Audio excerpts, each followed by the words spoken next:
खूनी लिबास। अंकित और बबलू बचपन के दोस्त थे। अंकित हमेशा साहसी और जिज्ञासु था, जबकि बबलू थोड़ा डरपोक और समझदार था। एक शाम दोनों गांव के चौक पर खड़े थे। चारों ओर सन्नाटा और अंधेरा था। हवा में ठंडक और पतझड़ की सूखी पत्तियों की खड़खड़ाहट थी। अंकित ने बबलू से कहा, बबलू, सुना है गांव के बाहर पुरानी हवेली है। रात को वहां अजीब सी आवाजें आती हैं। चलो देखते हैं। बबलू डरते हुए बोला, अंकित, ये सब बस कहानियां हैं, वहां जाने का क्या फायदा। लेकिन अंकित की जिज्ञासा के सामने बबलू को भी हिम्मत जुटानी पड़ी और दोनों हवेली की ओर चल पड़े। जब वे हवेली के पास पहुंचे तो उनके सामने एक पुराना टूटा फूटा और जर्जर घर था। खिड़कियों में जाले लगे थे और दीवारों पर सालों पुराने दाग थे। चारों ओर चिड़ियों की आवाजें सुनाई दे रही थी और कहीं से अचानक कुत्तों की डरावनी भूख सुनाई दी। अंकित ने हाथ में दिया उठाया और धीरे धीरे अंदर कदम रखा। बबलू पीछे पीछे चलता रहा और बार बार कहता रहा, यार चल लौट चले, मुझे कुछ अच्छा नहीं लग रहा। लेकिन अंकित का हौसला बढ़ा हुआ था। जैसे ही दोनों अंदर गए, किसी ने हल्की सी चिल्लाहट की आवाज सुनी। हवेली के अंदर धूल और जंग लगी पुरानी चीजें पड़ी थीं। दीवारों पर फटी हुई तस्वीरें और पुराने पोस्टर लगे थे। अंकित ने बबलू से कहा, देख बबलू, ये सब सच लगता है। ये कहानी सिर्फ कहानियां नहीं है। इतने में अचानक एक पुराना दिया गिर गया और एक धीमी आवाज आई, मदद करो। बबलू डर के मारे बोला, अंकित चल निकलते हैं यार। अंकित चल निकलते हैं यार। लेकिन अंकित की जिज्ञासा बढ़ती गई और वह अंदर और आगे बढ़ गया। वे एक कमरे में पहुंचे।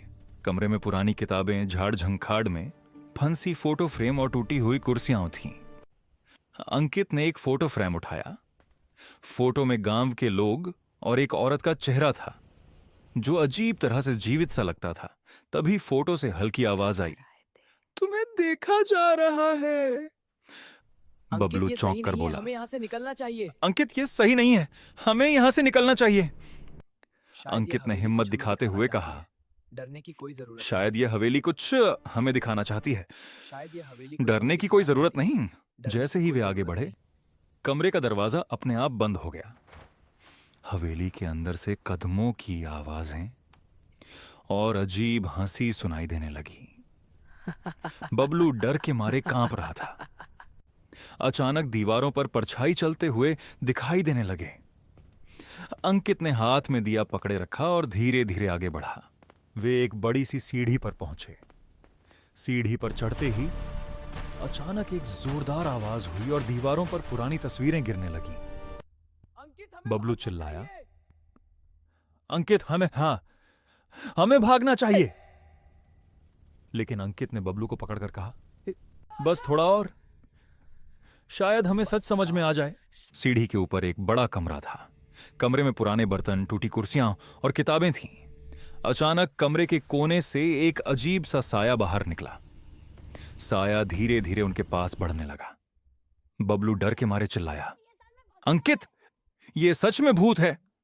अंकित ने जोर से कहा, भागो बबलू। दोनों डर के मारे दरवाजे की ओर दौड़े। जैसे ही वे दरवाजे तक पहुंचे, साया अचानक गायब हो गया। अगले कुछ मिनट तक दोनों हवेली के अंदर अंधेरे में भागते रहे।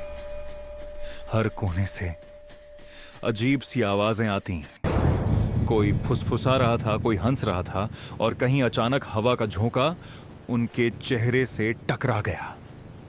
बबलू के हाथ कांप रहे थे और अंकित का दिल जोर जोर से धड़क रहा था। अंत में दोनों ने हिम्मत जुटाई और दरवाजा तोड़कर बाहर भागे। हवेली के बाहर चंद्रमा की हल्की रोशनी थी। हवा में ठंडी आहट और पत्तियों की सरसराहट थी। गांव के लोग उन्हें देखकर हैरान रह गए। अंकित ने बबलू से कहा, देखा बबलू, पुरानी कहानियां सिर्फ कहानियां नहीं होती, कभी कभी सच भी डरावना होता है। बबलू धीरे धीरे हां में सिर हिलाता रहा। दोनों दोस्त उस रात कुछ ज्यादा ही डर गए थे, लेकिन यह अनुभव उन्हें हमेशा याद रहेगा।